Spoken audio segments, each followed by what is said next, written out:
Hi, everyone. Welcome back. I love that intro music. I think I say it all the time, but it's really, really good. It gets me hype. So I just want to say good evening to all of you ladies and gentlemen, and welcome back to another exhilarating episode of the History of Fresh Produce.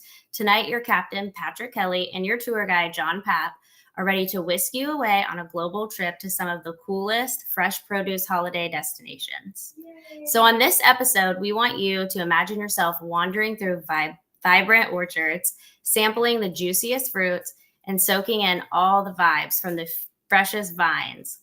The boys are going to take you on an unforgettable scavenger hunt and show you hidden gems and celebrated spots that are bursting with colorful discoveries and mouth-watering scenery. So grab your virtual passport, stay in your seats, and keep your seat belts fastened because you are about to taste the world. Captain, your produce passengers are ready for takeoff. And as always, thank you for choosing HFP Airlines. And don't forget to tip your tour guide.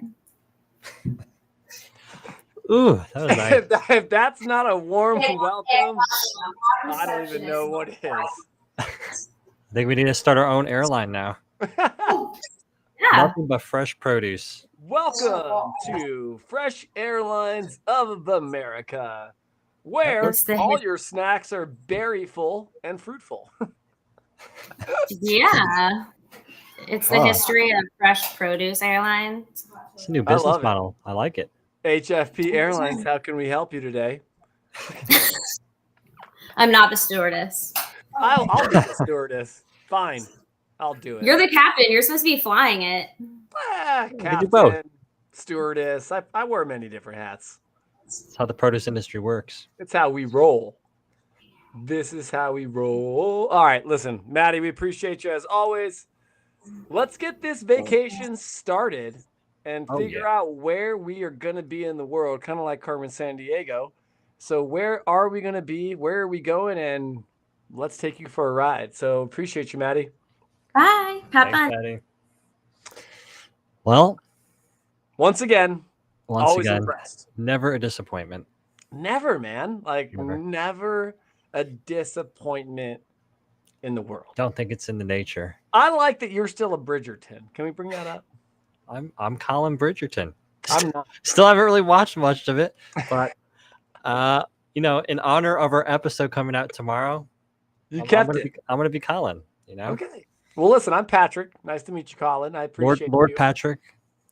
Lord. Regency, yeah. Yeah. We'll up it up a little bit. Give me a Lord title, but I don't even think I can get a knight title. Like I don't think that's even. Is a knight? Yeah, I guess knight is below Lord. Yeah, of course. Yeah. That's what I'm saying. The era. I can't skip the hierarchy ranks. They won't let me. Well, I'm neither either. So, but anyway, before we go on our journey here. Yeah, tell us about it. We're gonna be on a few destinations, but we'll do some housekeeping before we embark here. So, at this point, hopefully, all of you will have heard the episode on Golden Age Baghdad, which was a lot of fun. I know you couldn't be there, Patrick, but hopefully, you enjoyed listening to it as well. No, definitely wasn't there at the traveling, but great episodes. I love that all the way from Baghdad. We're talking produce, we're talking history. That's right, and we're talking fun. And she was obviously the historian was an amazing guest. She was fast. I mean, she was from Iraq herself, so you don't get closer to the root and experience than someone that has been immersed in that culture and understands the history. So that was a lot of fun. Can I tell you how my my 9th grade teacher used to say that country? No. Iraq. Well, that is the right way. That's what Iraq. You tell us it's Iraq. It's not They Iraq. Get very upset. I've heard people get very upset if you call it Iraq. It's Listen, not Iraq. it's Iraq. Iraq. Okay. That's right. Iraq. Now we know. Now we know. Now we know. Now The you more know. you know. Eating to Extinction we had. That was also a fascinating episode. Talking about biodiversity loss. A little bit of a different subject than what we usually do on this episode because it kind of also touched on elements of today. But that guest I personally was very excited about because I've been following him for some time, and he's a BBC presenter on the food show on BBC for the last 15 years or so. And so he just brought, wow, what a presence. And I think we were both saying we could listen to him speak all day. For all day. He just has a very soothing voice. So all day. Listen, for everybody out there who thinks they can listen to us all day. Yeah. This guy. Yeah, he was great. He was great. So definitely pick up his book too. If you want a good read for the summer on the beach or something, that is a great book to read. Oh, yeah, 100%. And then tomorrow we have Bridgerton. So that'll be fun. So stay tuned for that. There's some aphrodisiacs in there. He let me do those ones, everyone. So just so we're clear. I just felt it would be more appropriate for you. And some doilies are thrown in there. They are. You don't know doilies, you're about to.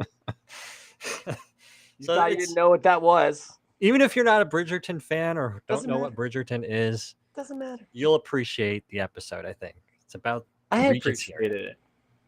I will watch it at some point, I feel like, but I haven't yet. But what's coming up? We got the Boston Tea Party series. All right.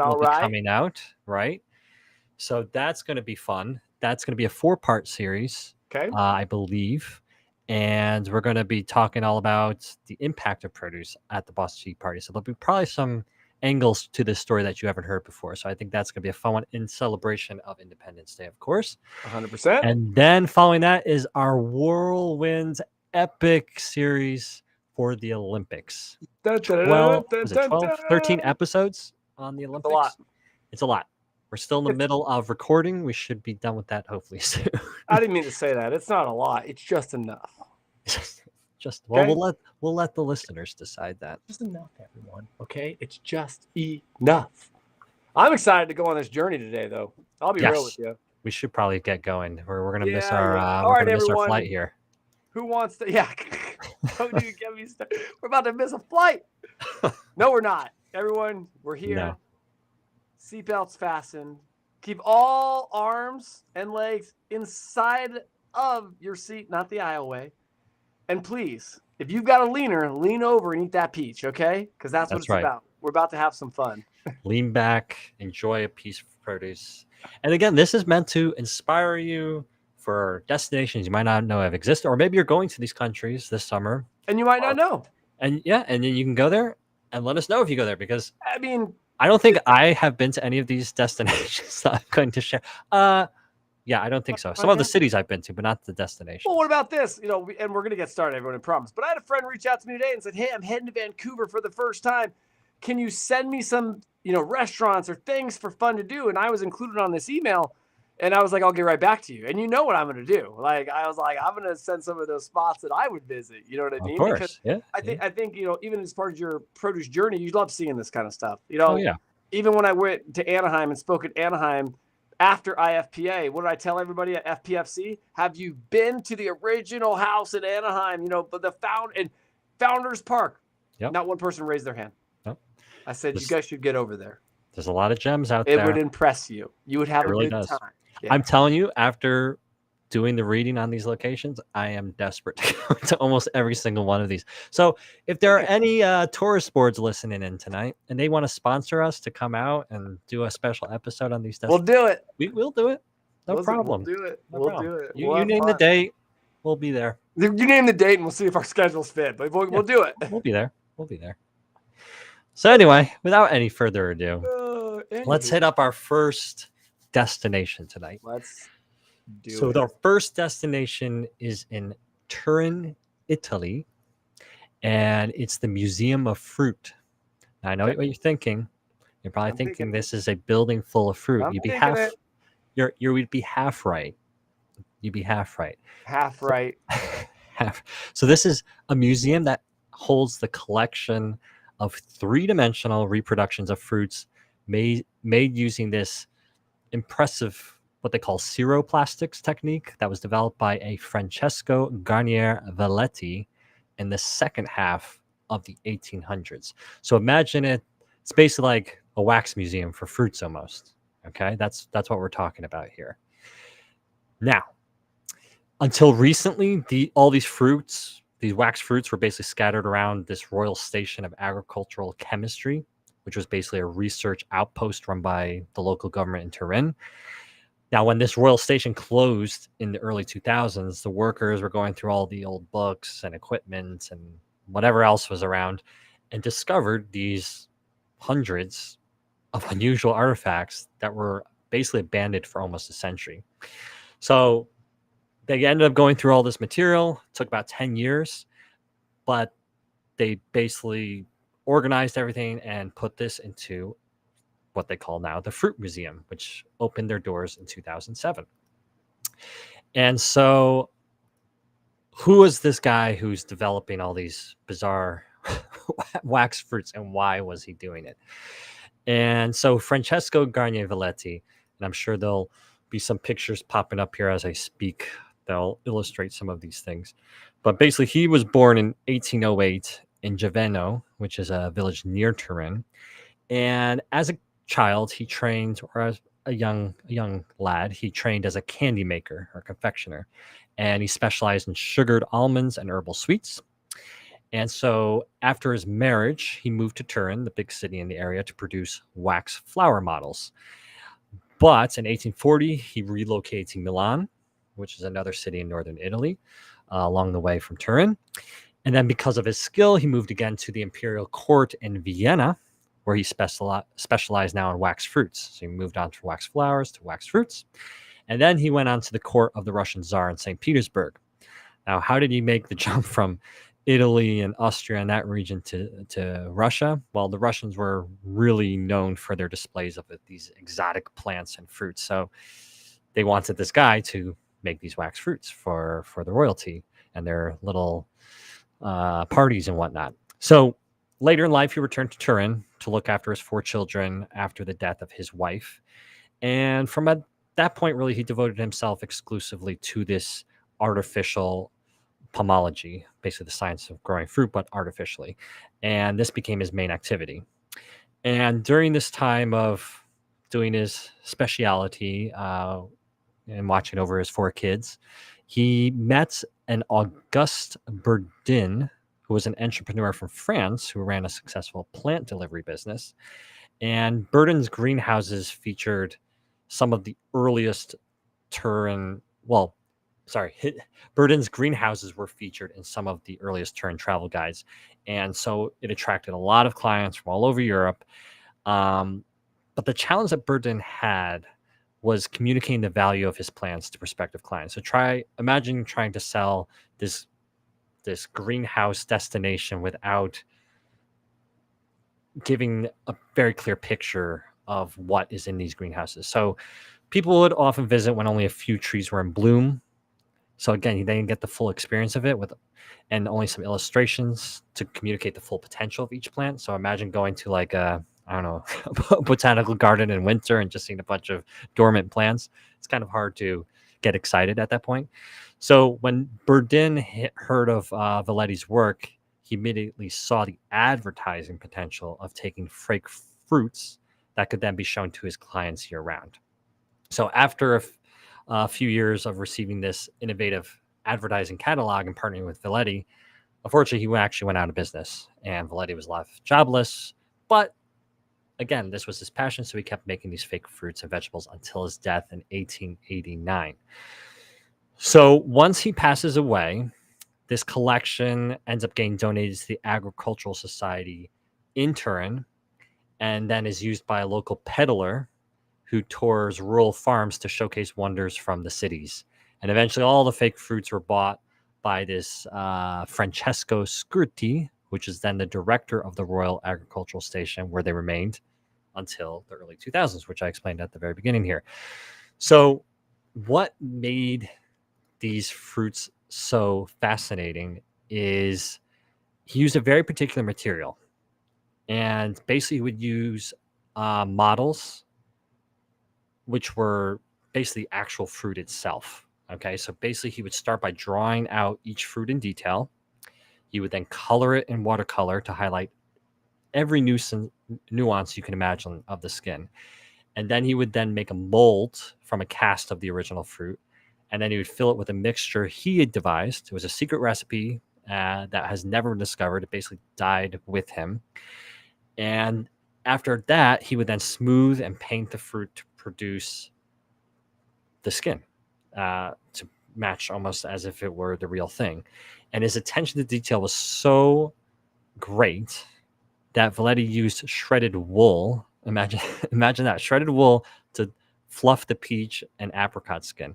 So these were hyper realistic pieces of fruit. And it's not like these unimpressive wax museums that you might go to today. This was very realistic pieces of fruit. So what can you find in this museum? So basically you'll find over 1,000 different fruits of infinite variety. You have pears, apples, peaches, apricots, plums, cherries.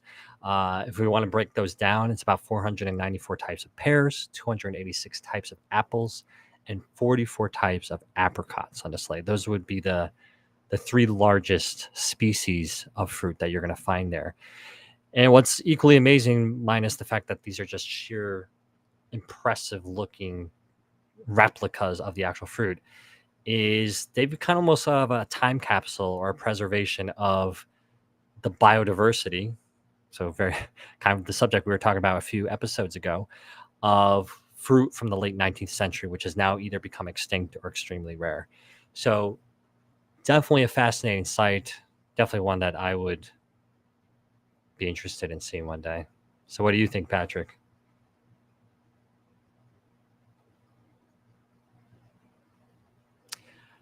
Looks like Patrick is not there. So I am going to continue moving on without Patrick. I'm sure he's going to jump back in. But let's move on to the destination that he was going to cover next, which is in Barcelona, Spain. And Barcelona, Spain is obviously a fascinating city to begin with, huge amount of history. And that is certainly the case with this destination. So this would be the Lopaquera market. And this market, what makes it really fascinating, it's probably one of the oldest, if not the oldest, continuous marketplace in Europe, at least. I don't know if it's in the world, but definitely in Europe. And this market is so old, it was around when Columbus sailed to the Atlantic, during the Spanish Inquisition, during the Spanish Civil War, and throughout the Francoist dictatorship. This is how old this market has been operating. So the first mention of this market in Barcelona, which was then known as Mercat de la Paella, or the straw market. And the reason why it was called the straw market is because people would lay straw on the ground to keep their goods on from getting contaminated and whatnot. So you don't want to be buying food that's been sitting on soil and other things. So that's where the original name comes from, but it dates back from 1217. And this market was set up and installed just outside the city walls of Barcelona in front of the Portal de la Baquera, which is the old city gate. And really what the merchants were selling at that point was meat. And basically the farmers from the villages all surrounding Barcelona would come to this area outside the city to sell their products in the city. And the reason why they didn't go in the city but outside the city was to save on entry taxes. So as long as they were selling their goods outside the city, they wouldn't have to pay the entry taxes to enter the city. And that's about right. Listen, in 1217, I know. I just went on a little time traveling journey, everyone. I know. Time travel happens in the history of fresh produce, okay? Everyone, welcome to live streaming. My power just recycled. Welcome back. John, let me take over a little bit. You know what? Before you go into yours, please. You know, we'll come back to it at the end. We'll come back to the fake fruit in the end because there's some fascinating pictures in there. Let's do that. I know you've got the the document up, right? We or no, we don't. So we're going to also add a PowerPoint, like always, everyone. Again, I don't know what happened when my internet just literally went out. But let's get back to it real quick. As John was saying, the straw market dated from about 1217. From December 1470, though, and onward, a pig market was held at this site. And at this time, it was known as the Mercati Bornet.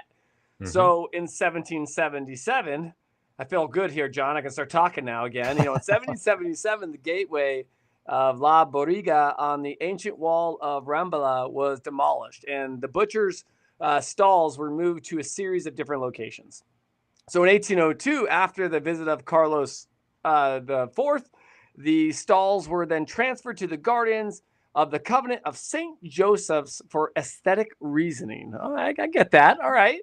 Now, following the riots that took place on the feast day of St. James, the Covenant of St. Joseph was destroyed by fire, and in 1820, people began to call out for the transformation of the Covenant into a market. The request was actually accepted, John, and construction started in 1835 and finished in 1840. So a couple cool things that actually was happening there throughout. Who said you can't get the government to do something? Hey, hey, he said it. It's a presidential election year. We'll say comments like that. Yeah. And throughout the 19th century, okay, the market still exclusively housed butchers and fishmongers. Okay. So the flour, the fruit, and vegetable sellers, so common here today, were not allowed to sell their produce in the market until 1861. So I wonder why that is. That's a great question. Maybe it had to do with food safety. I couldn't figure that one out. Like, I don't know. Did the meat guys were they like feel threatened by the produce? They weren't having it. I mean, does that exist today? Do meat people and produce people not? I don't know. Let's ask. I think we should ask somebody. We should put a poll up. Do fishmongers and butchers and do they have an issue with fresh produce? And farmers have a problem? I feel like there's some untold drama story. Fishmonger walks into a market. There's something there. Don't even get me started. All right. So in the early 20th century, though, responding to vendors, okay, shoppers' demands have said, to this present day, the market building was constructed with a metal and glass roof. Why? Well, modernist architect Antoni de Falguera e Silvilla designed the market's famous arched entrance, okay, with its stained glass panels and a 3,000 square meter enclosed iron structure. Huge. You know what's funny is, John, CNN named it the best fresh produce market in the world. Wow. Surpassing Union Square Farmers Market in New York, or even the Tor Core Market in Bangkok. That's pretty big. This market here in Barcelona, Spain, would be a must-go-to visited spot. Oh, absolutely. On your destination. I don't know if our tech guy has the slides working again, but there are some amazing. Okay, so here's the beginning of it. We'll have to fast forward, but Italy. All right, hey. There's his watercolors. His watercolor. Everything that I missed while we were gone. I know. It's what happens. Beautiful. Okay, there it is. So that's the market, the entrance to the market with the stained glass. So that's Barcelona in the 1500s, I believe. Beautiful. You see the city walls on the outskirts there. And then we have, this is the market in the late 1800s. So that's that structure you were just describing, that steel metal structure. There it is. Enormous in the market or in the square of the city. And then you can see it today, which really hasn't changed all that much. I think the roof is actually the same. They've obviously added a few things, but I think it's original roof. So you can see how enormous this thing is.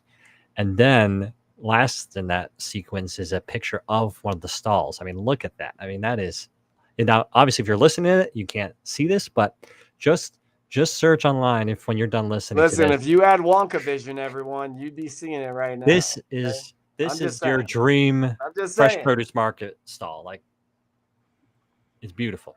It's like 100%. Well, I can't wait to get to the next one. I mean, I'd actually be there with you. I mean, yeah. I'm not, Captain got called to an emergency phone call in the cockpit. I'm back. Exactly. We're here. Well, we're gonna jump. So we've been in Europe now for the last two sides. Okay. Right. So now we're gonna do a hop, skip, and a jump over to India. And we're India. gonna go to Shalimar Bagh and Kashmir. Oh, here we go. And I've been to Italy. I have not been to Spain. I have not been to India. It's You definitely have not? on the bucket list. I've not you been been? to India. Have you been to India? No, No. no, no. I Definitely want to think go to India. I think I have a couple friends that have. They've been to Indian weddings that I think they last like. Those look like a lot of fun. Yeah, Jihoon told me like after day 5, he was like, we were tired. But man, the dancing and the food, I'm sure that stuff is just top level. Oh, it puts American weddings to shame. Well, 100%. Come on, stop it. But talking of Indian celebrations, let's talk about the Shalimar Bagh. So the Shalimar Bagh is the largest Mughal emperor garden in Kashmir and is the earliest of the Mughal imperial gardens called Shalimar Gardens. Now, the person you see on the screen, if you're watching live here, this is Emperor Jahangir. And he lived from 1569 to 1627. And he was the emperor who was responsible for the careful selection of the site of Shalimar Bagh and maneuvering it to suit the requirements of traditional paradise gardens. And we're going to get into what a traditional paradise garden is. But before we go into that, so the Mughals never really deviated too much from the original form or the concept of gardens. Really, the biggest challenge when they established this garden in Kashmir was to use the chosen site and the abundance of water resources to their full potential. And water plays a huge role in these gardens. Now, Emperor Jahangir is said to be the creator of the lower garden of Shalimar Bagh in 1619. But the origins of this garden go back to the 6th century when the garden was a sacred site. So we're talking deep, deep history here. So this site was only, the garden we see today was 1,000 years later from the original sacred site. Now, the construction was overseen by his son, who is Shah Jahan.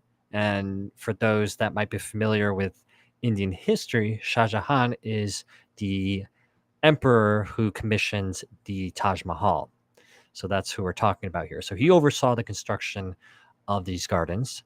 And like most Mughal gardens, it was developed along the lines of the traditional Chahar Bagh concept. And this concept is a Indo-Persian quadrilateral garden layout. And it's basically based on the 4 gardens of paradise mentioned in the Quran. Now, during the Mughal period in particular, Emperor Jahangir and his wife Nur Jahan were just so taken away with Kashmir that during the summer they would actually move to the city where this garden was with their full court entourage from Delhi, and they would do this at least 13 times. So you can just see already how beautiful and amazing the site must have been if the emperor and his wife were visiting it that regularly. And it actually went on to become the imperial summer residence of the royal court. And this was not an easy trip. I mean, from Delhi to Kashmir, they would have to have crossed arduous snowy passes of the Pir Panjal mountain range, and they would be riding on elephants. I mean, this was a big trip. So this must have been something amazing for them to make that treacherous trip. Now, after Shah Jahan, so the son of the emperor who basically started this project, when he ascended to the throne, he added the Faiz Baksh, which is also in English the bounty bestowing garden, or the Zanana. And the Zanana is the part of the garden meant to be used only by royal ladies. And he added this to the earlier Farah Bakash at the Shalimar Bagh. So the present size of the garden measures approximately, and again, these measurements that might mean something to you, but they might mean something to you, or they might not. But they're about 594 by 250 meters, so quite large. It has 5 main terraces that constitute basically 2.5 Chahar Baghs. And the whole royal garden was divided into 2 major parts as per the royalty. So you have the lower portion, which was comprising of the first 3 terraces, where the emperor used to hold public audiences. So if you had foreign dignitaries and people of the like, that's where he would entertain them. And then you had the upper two terraces, which were exclusively for the emperor and his courtiers. So that gives you an idea, a little bit of the layout. The garden had a total of 6 watchtowers at each of its 4 corners and also in the middle. And even though the original Mughal planting scheme was worn out over the years, again, because we're talking from 1600s to today, the garden is still lush. You can see that in the image here. It's still lush with flowers, but it does have this well-mowed turf and does still have a few fruit trees. But if you want to try to take that picture you see now and try to imagine what it would have looked like when the garden was at its prime during the peak of Mughal Empire, there would have been numerous trees planted in the gardens. And not just trees, but fruit trees. And this would have included trees like apple and mango. Mango, very popular in the Mughal Empire. That is a whole other episode in of itself. But you also have almonds, cherry, and just a whole other list of fruit-bearing trees. And so the typical Mughal garden would have these things, and it would also have flower beds, but it was just dominated by trees. And these fruit trees would not just be for the consumption of the family that owned the garden, in this case, the Mughal royal family, but it would also be for sale if in surplus. Now, whether or not that was the case with the royal garden, I don't know. But for smaller gardens, that would have been owned by maybe higher ranking people in society. That could have been something that they would have done. So the descriptions of the Mughal gardens from the 17th century mentioned gardens that were so thick with trees that their canopies blocked out most of the sunlight and made the garden cool and shady even in the hottest summers. And again, I haven't been to India, but I've heard that, and I've obviously seen in recent past few years with climate change and whatnot, it gets extremely hot in many of the areas of India. So you can imagine that these trees, these canopies would have been quite a haven from the summer heat. And so the Shalimar Bagh is much like that. Even though parts of it have been modernized by, because it is a tourist site now, so you have dustbins and children's play areas and all these things, there are still large sections of these gardens that are devoted to fruit trees. Most of the fruit trees you'll see today on this site are the burr, which is it's a tropical fruit from that region, and guava trees. And so, yeah, the Shalimar Bagh, it's still there. It's amongst the very few surviving authentic Mughal gardens. Still beautiful. And definitely a sight to behold. Yeah. I mean, again, I'm just dying to go to all these sites when I read about them and saw these pictures. It's just blown away, right? Yeah. I mean, I think that's one thing to even just note is that some of these destinations, you might even think that they're probably just like normal gardens, right? And not knowing what the history that lie beneath them. I mean, think about things like Kohiki Mound, right? That we talked about. I even watched a documentary on the Terracotta Warriors, and they didn't even realize that what was there until they started excavating. Yeah. Right. Yeah. And then they realized how much they uncovered and started, thinking, oh my gosh, like this is something that we had no idea. And they say to this day for the Terracotta Warriors site that they still have not even touched probably 15% of that entire site. Well, absolutely. I mean, that's the fascinating thing. I mean, a lot of these sites, like the one you were mentioning now, so much we don't necessarily think of our landscape that we see today like this, but the land is constantly getting. Yeah. Think of it just a lot of dust collecting over hundreds of years. So we're sitting on top of land that has been covered up over hundreds of years, and that's why people are digging to find what's there. Or California. I drove down the coast of Santa Barbara, and do you remember those big mudslides they had? Right. It's crazy because if there was no roads there or no people, I think that the ocean would be probably as far in as LA. If there was no people and there was no construction, I mean, you should see how much sand and concrete we put into that. Yeah. No, that shelf of that wall wants to fall off. It really wants to. Yeah. Especially California and the whole earthquake tectonic plate region. I mean, think about it. But if you think about years and years and go back to the 1700s, that California coastline probably went out a little bit further than what it probably was before. So, absolutely. I think it's amazing though, and I think that it's seeing some of these history spots really puts a an eye on where we are and where we've been. Absolutely. But Let's now we're look gonna at we're the gonna stay next in one. Asia. Seems pretty Yeah, fun though. you're gonna bring us to Japan. I am, and listen, bring a little citrus in our life. Well, you are the citrus guy, so I'm just saying. this is your spot. We're gonna bring a little citrus in our life, kind of like me, little citrus. Okay, and let's talk about the Yuza Road, Kochi Prefecture of Japan. Yuza Road. So, Chugi region of eastern Kochi Prefecture is the largest yuzu growing region in Japan. Cedar formed from the backbone of the Chugi region's economy for centuries, John, and the rivers were used to transport the logs to the ports of the Pacific coast. So, Okay. if we start to think about this, let's go back to the earliest 20th century. The Yanasi Forest Railway replaced the waterways, okay, followed the course of the rivers upstream to logging sites in the mountains, making transportation of the cedar quicker and easier. That makes Fun sense. fact, when I was trying to live in Vancouver previous year, is I got to see all of the logs in the water, which is what they're talking about. So you actually see the waterway that runs the logs down. So 1960s, however, the timber industry had started to decline and the railway was eventually decommissioned. Not good. Not where's the government? No, I'm just kidding. Need of a new source of income. The communities of the Chugi region turned to yuzu, a fruit that grows wild in the area and used in local cuisine. Okay. So planted trees along the rivers and in the foothills of the mountains, following the course of the old railroad. Now, the yuzu cultivation gradually replaced logging and became a new multi-million-dollar industry for the Kochi prefecture. That's citrus right. to the rescue. Hey, some citrus. Everybody needs some little citrus in their life. Okay? No pun intended, John. No. None at all. Of course not. Okay? But if you look at let's go back to the yuzu cultivation.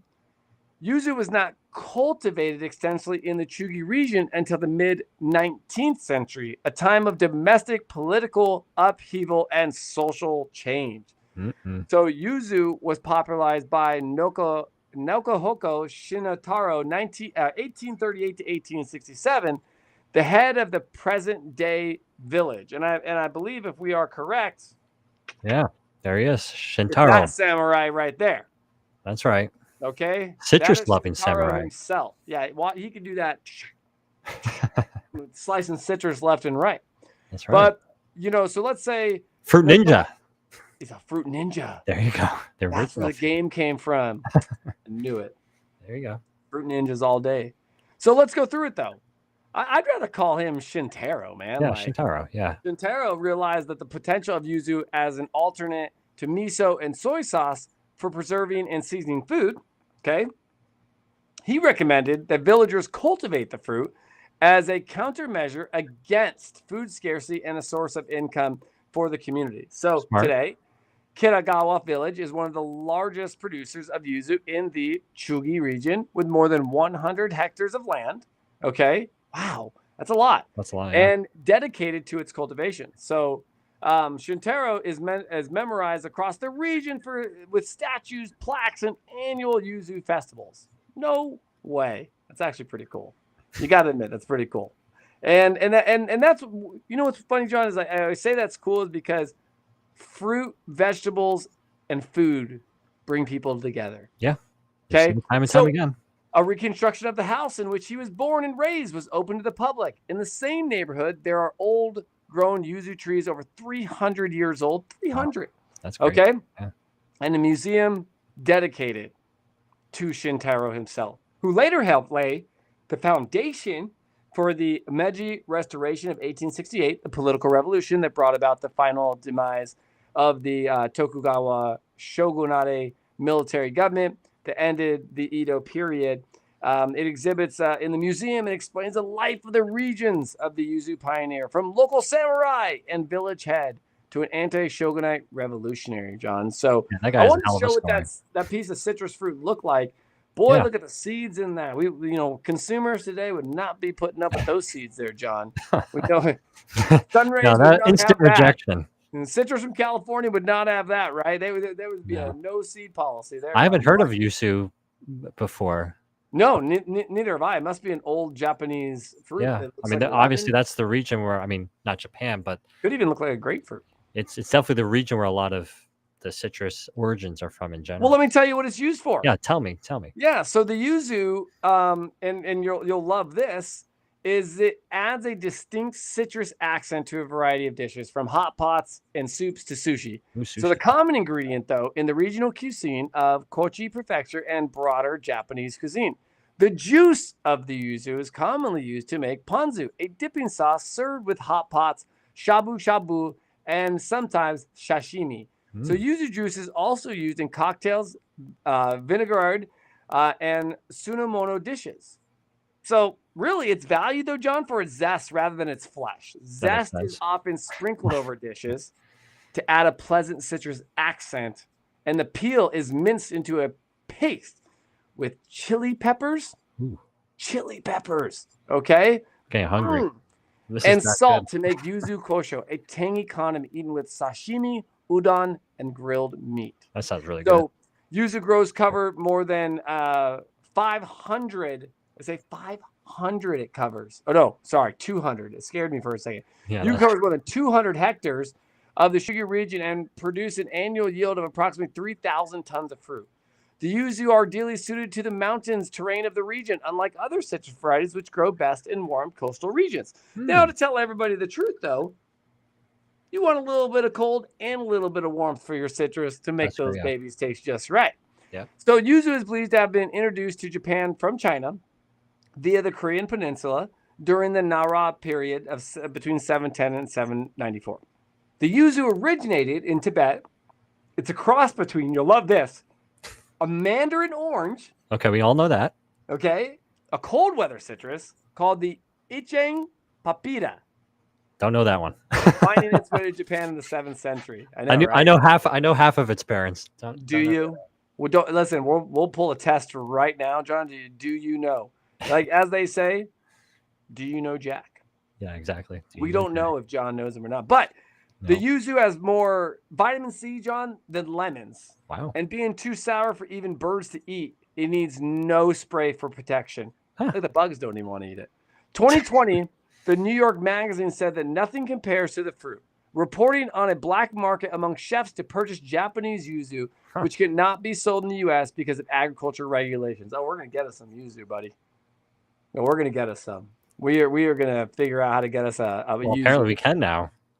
That was back in 2020, right? I think now you can grow it in the U.S. Well, like, hey, don't. I don't think you can bring it in from Japan, but I think you can grow it in the U.S. I think we should make a trip to Japan and try that. I want to try it at the source, John. Whoever's in Japan from the yuzu region, who wants us to come? You want us to come? We're available for sponsorship to travel.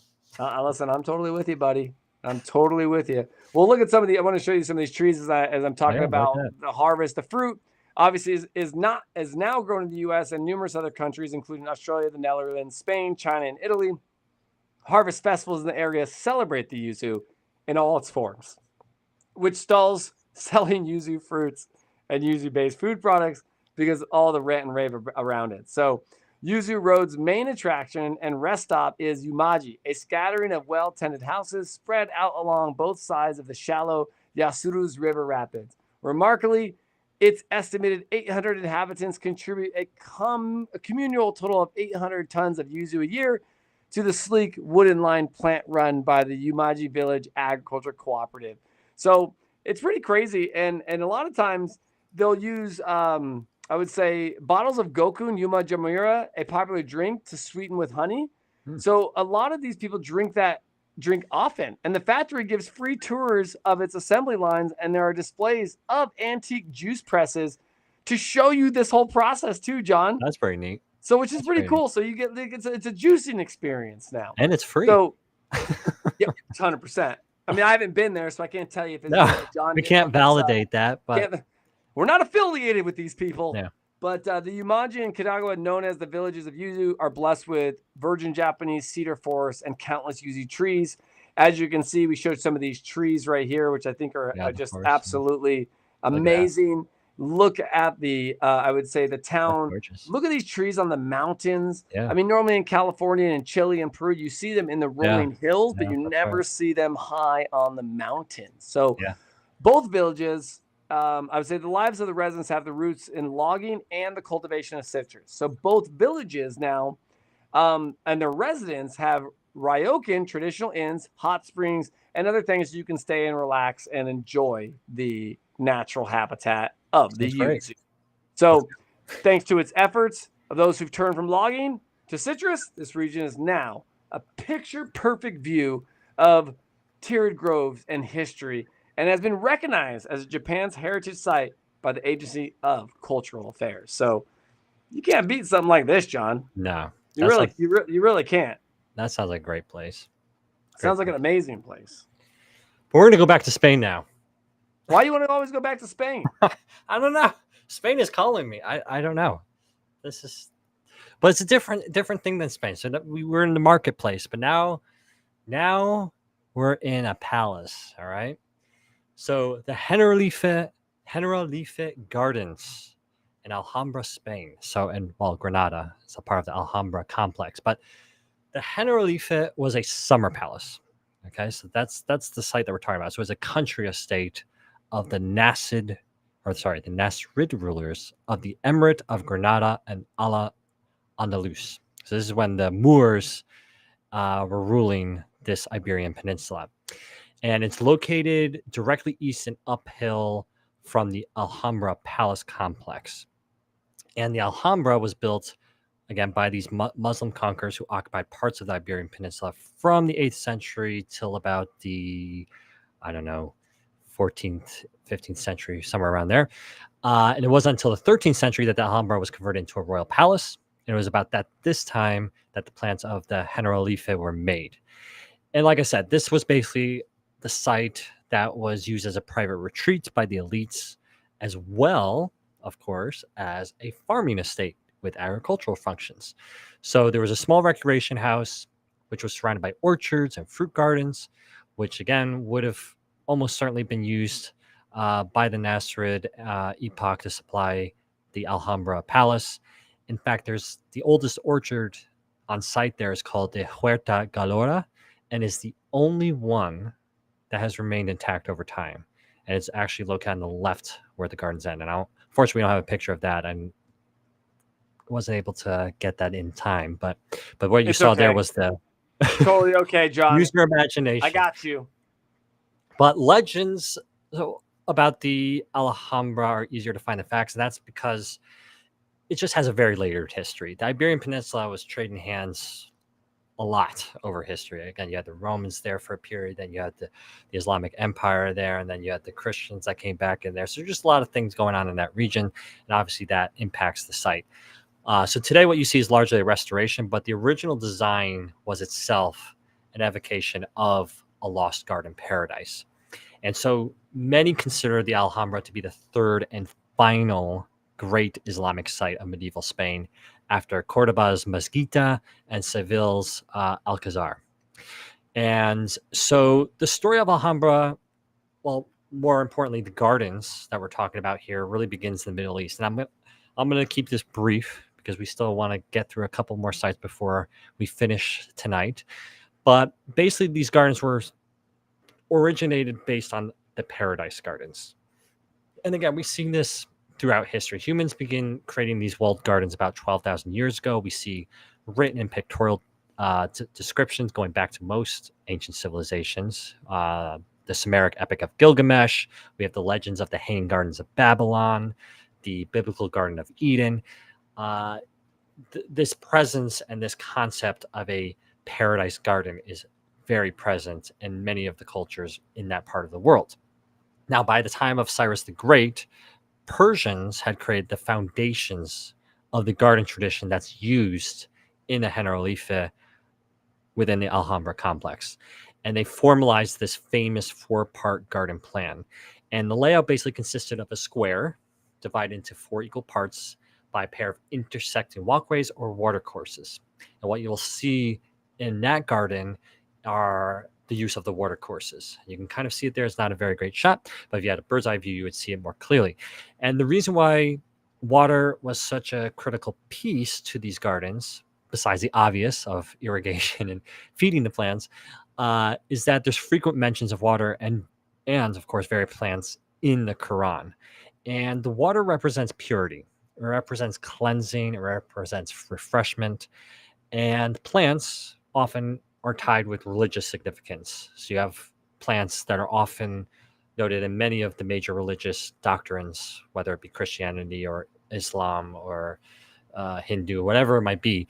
You have like palms, cypress, olives, figs, pomegranates, grapes. These all make various appearances and cultural significances within these religions.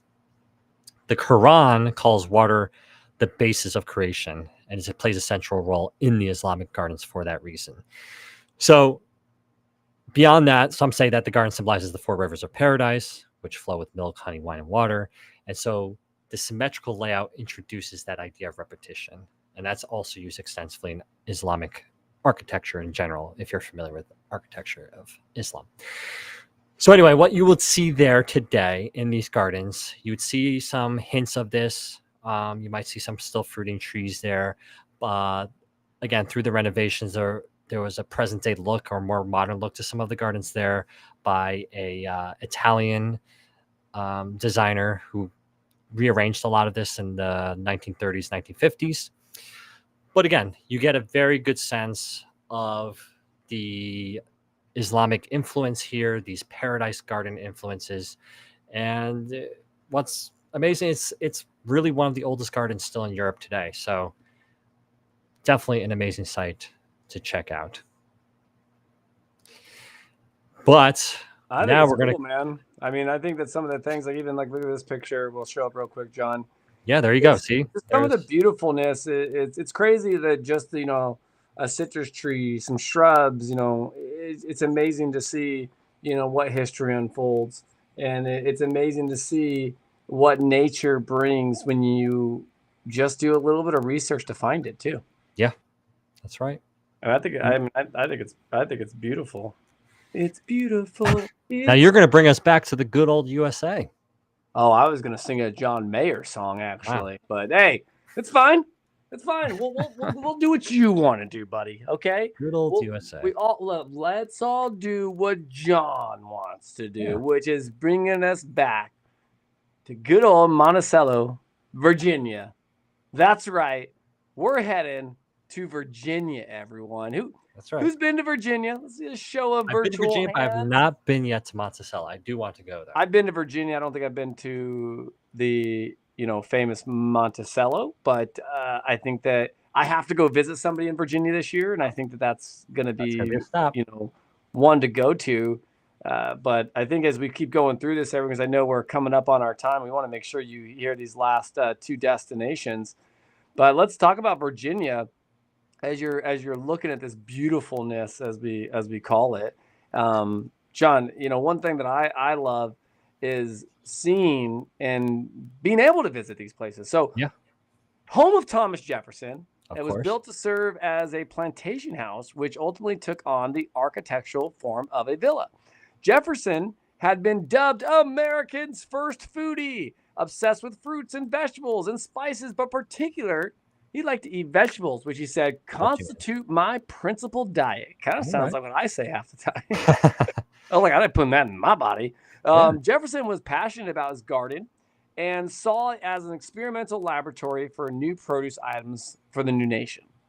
Monticello's 8-acre fruit garden and fruitery, as Jefferson called it, included the 400-tree South Orchard, 2 small vineyards, berry squares of currants, gooseberries, raspberries, a nursery where Jefferson propagated fruit trees and special garden plants. Oh my. Some submersible beds where figs and strawberries were grown to take advantage of the warming microclimate they created by the stone wall. Jefferson's North Orchard was reserved for 3 varieties of ciders, apples, seeding, peaches, peach trees grown from seeds. Oh my! He's starting from ground zero that's serious. And moving through it. So, which is obviously amazing. Here's a little overview of what the grounds actually would look like. Yeah. And it's kind of amazing because you can see where Monticello, I would say that The house, beautiful house, yeah, right, subsides. But if you also see, let's look at both the Monticello fruitery that included the South Orchard and the North Orchard reflected two distinct forms of fruit growing that emerged in the 18th century of Virginia. So you kind of see on the map where the upper grove were, the East Lawn, and then the South Harvest and the vineyards were as well, right, John? You kind of get an I idea see that, yeah. Of where they are. So the trees in these utilitarian orchards were often propagated from seed, resulting in unpredictable variations and few named varieties, and the orchard received little horticulture attention, such as pruning or pest control. So the fruitery reassembled a gentleman's fruit farm in the old world horticultural tradition, and was similar to the diverse recreational plantings of other wealthy Virginians, such as George Washington. W. He doesn't like apple trees. He cut one down. He was like, no apple tree. So trees often purchased from commercial nurseries were grafted and included a wide spectrum of European varieties. Unusual species like apricots and almonds. Fruit trees were mixed with small fruits and berries, sometimes vegetables, and even ornamental plants. The fancy fruit was often tended by trained gardeners, guided by the directions of European pomological writers. That's right. Very high-end people. We're doing these. Sounds like it. And like Jefferson himself, though, it represented the best of the European heritage. Well, let's keep moving through a little bit. Kind of want to show you a little bit of the vineyards there's as well. The orchard, as I keep talking. Pardon me. But like Jefferson himself, it represented the best of the European heritage. It combined with a distinctive New World vitality and personality. The recreation of the Monticello Vegetable Garden began in 1979. No, 1979, eh? Hey, the recreation, yeah. That's pretty cool. So within the 70s, within 2 years of the archaeological excavations that attempted to confirm details of the documentary evidence, the garden recreation attempts to show, as best as possible, the garden as it existed between 1807. Woo, that's right. Now we're going really far back, right, to 1814, John. That's pretty cool. Which is pretty cool. And keep moving through to show you Monticello. What a beautiful place that it is. And to reveal Jefferson's experiments during these times in horticulture and landscaping was to serve as a site for the collection for both Jefferson and the 19th century vegetable varieties. I like it. I like it even more. Modern tools such as root tillers are utilized to ease the maintenance of these gardens. Organic fertilizers, natural pesticides, and irrigation are used to preserve the varietal collections. In the 19th century techniques, the use of brush for the stocking of peas, the manuring of perennial vegetables, the construction of composted hills for squash, melons, and beans are utilized when appropriate. So throughout the time period, even obviously from rebuilding this in 1979, they were trying to reconstruct it all the way through what it looked like in that 1800s. And in 1811, the most intensive planting year for Jefferson, there were 85 plantings of vegetables throughout that year. Wow. Today, the garden is planted which much more intensively, partly of seed collection, partly of presence of fuller interpretive pictures. Let me see if I can find a couple other pictures of the garden, kind of give you some overviews. There's Monticello, as you can see in the top left, some of the vineyards and vineyards down at the bottom. And then you have that vegetable, The figs along the submural beds, the cherry trees along the long grass walks, and the asparagus and artichoke squares conform precisely to their locations in the original garden. How cool is that? So cool. By the vegetable garden evolved over many years, beginning in 1770, when crops were first cultivated along the contours of the slope. Terracing was introduced in 1806 and 1812. Gardening activity was at its peak. The 1,000-foot-long terrace of Garden Plateau was literally hewed from the side of the mountain with slave labor and was supported by a massive stone that stood over 12 feet in the highest section, John. Like holy cow. That's I wanted your reaction. Stone wall. That's a big wall, man. It's a big wall. That's a big, not easy work. Wall. No.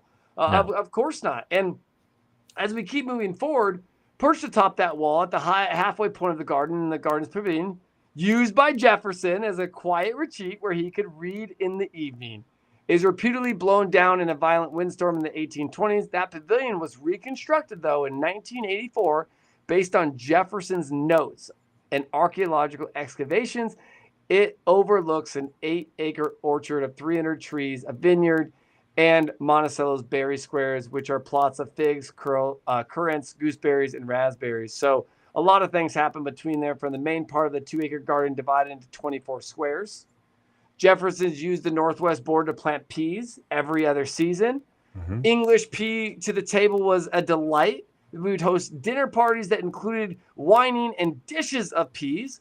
The site and location of the garden enabled Jefferson to extend growing seasons into the winter and provided, I would say, an amendable microclimate for tender vegetables such as artichoke.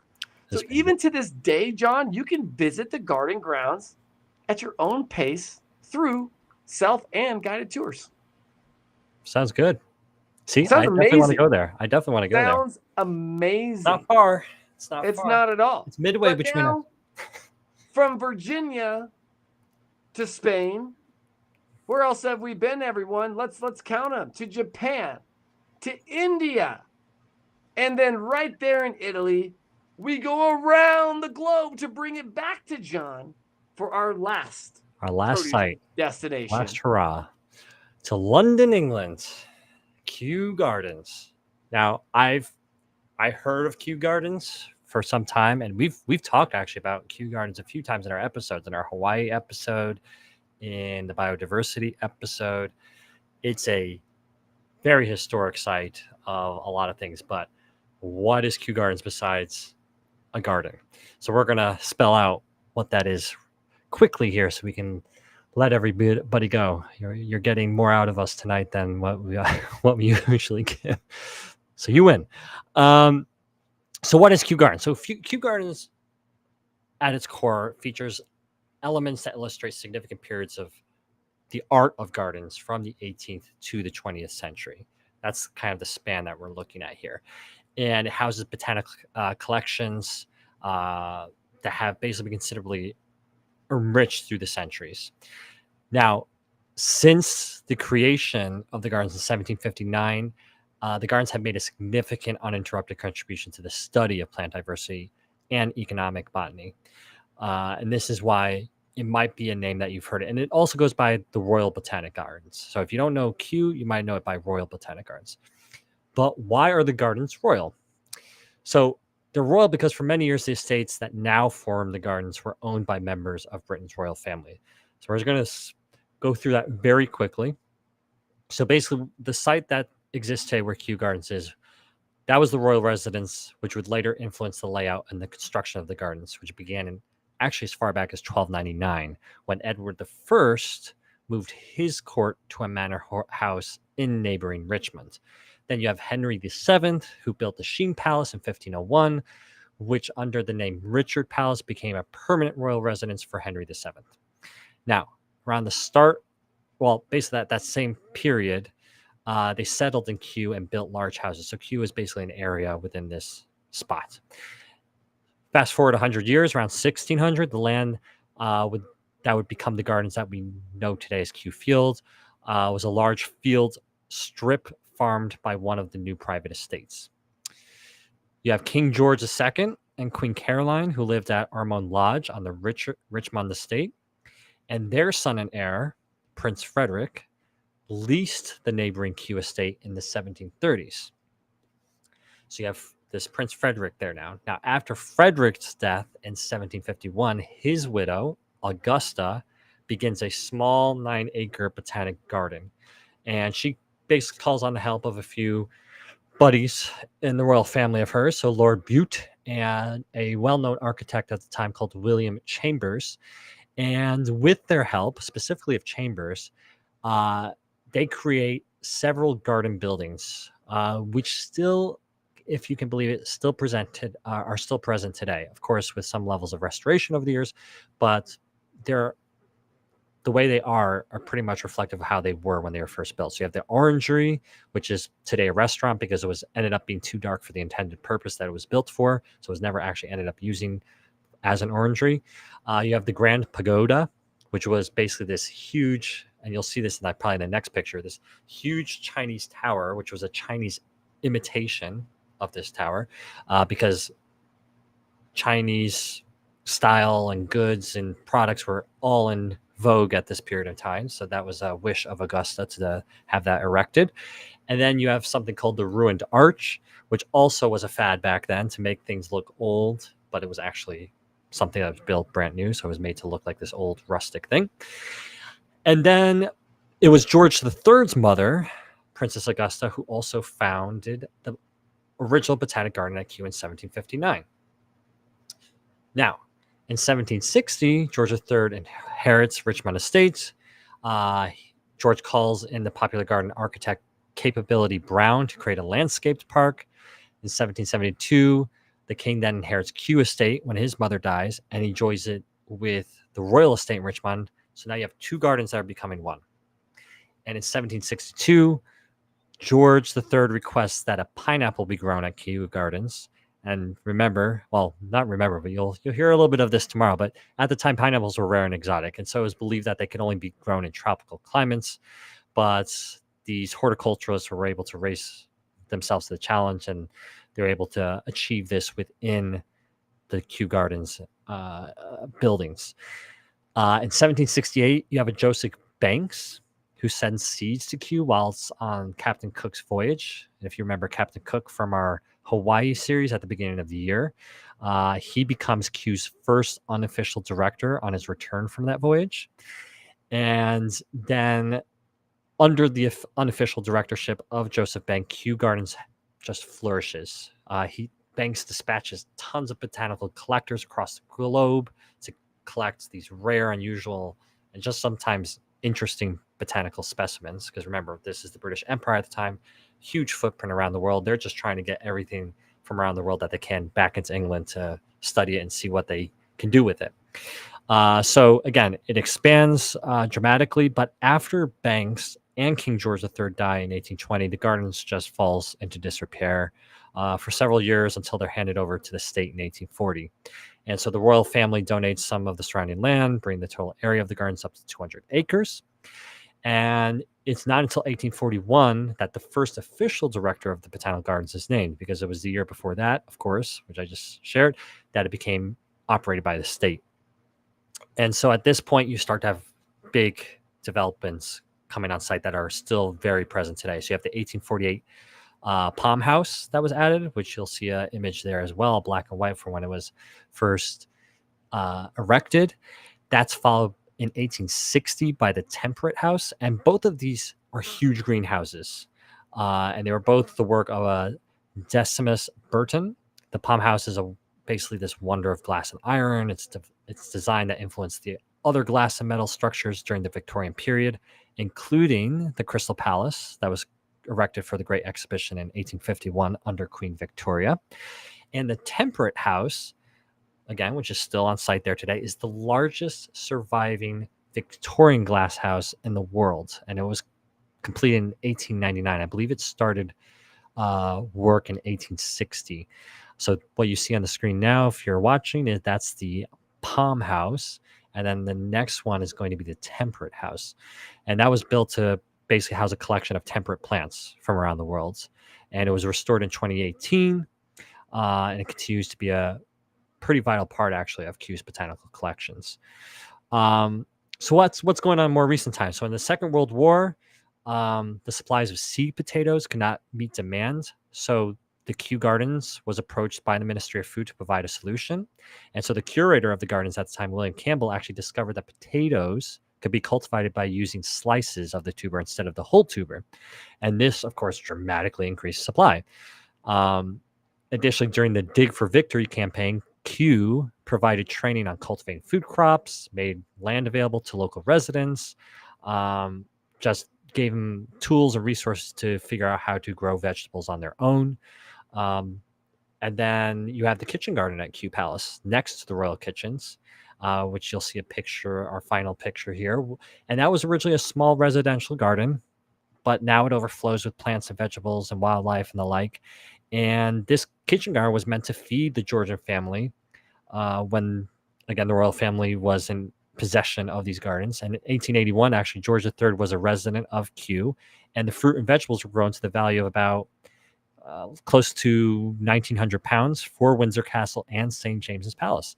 And it was even lampooned as, well, George III was even lampooned as Farmer George by an eminent caricaturist of the time. And you had well, anyway, it basically provides a bounty of vegetables similar to what we would have been served during the 18th century, what you'll see there today. And yeah, so it's an I can't even go through everything that's at these gardens. The garden is huge and a tremendous amount to see. It's a mix of landscape lawns, formal gardens, greenhouses, and beyond all that, it's also a botanical research center and the largest plant collection in the world. So if you're in England this summer, this should be at the top of your list if you are interested in architecture, plants, fruit, vegetables, and history. It has it all. It has it. It has it all, everyone. I love it. That's some fun. Hey, that is some good old-fashioned produce fun. Right? See? So if you want to employ us as your fresh produce vacation planners, don't call us. We'll give you recommendations, but don't call us. We'll call you. But yes, but if any of you listening are going to any of these sites this summer, we would love to hear it. 100%. Because I would be very jealous, and I will live vicariously through your experience. So, yeah, we hope you enjoyed this little journey through the world and vacation spots you might have not heard of before. And yeah, that's all from our trip tonight. I agree. So let's deboard the plane. Deplane. Or you deboard a boat. I guess you deboard. I don't know. Is deboard a word? Everybody get off. Okay? Everybody off. We'll see you next time. John? Yes. Until next time, good night. For me, John Papp. And for me, Patrick Kelly. We'll see you next time, everyone, because the history of fresh produce is leveling up. Join the club. Get involved. Get educated. See you soon. Night.